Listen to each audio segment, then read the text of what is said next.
পৃথিবীর সবাই আপনার সাথে বেইমানি করলেও আপনার পরিশ্রম আর যোগ্যতা কখনোই বেইমানি করবে না। ইচ্ছে শক্তি সবচেয়ে বড় শক্তি।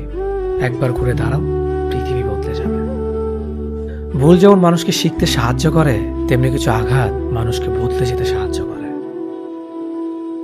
অতীতের কথা ভেবে কষ্ট পাওয়া হলো আবেগ, আর অতীত থেকে শিক্ষা নিয়ে সামনে এগিয়ে যাওয়াটাই হলো বাস্তবতা। পরিস্থিতি যে কোনো সময় পরিবর্তন হতে পারে, তাই জীবনে কাউকে কষ্ট দিও না। আজ হয়তো তুমি শক্তিশালী, কিন্তু একটা কথা মনে রেখো, সময় তোমার থেকেও বেশি শক্তিশালী।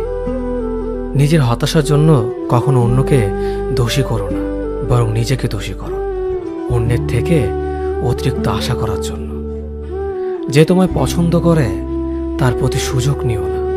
তোমাকে যার প্রয়োজন তাকে ব্যস্ততা দেখিও না। যে তোমায় ভরসা করে তার সাথে প্রতারণা করো না। যে সবসময় মনে রাখে তাকে কখনো ভুলে যেও না। সত্যি কথা বলতে, যে আমাকে ঘৃণা করে তাকে ঘৃণা করার মতো সময় আমার কাছে নেই। কারণ যারা আমায় ভালোবাসে, আমি তাদেরকে ভালোবাসতে সবসময় ব্যস্ত। একটা সময়ের পর আমরা বুঝতে পারি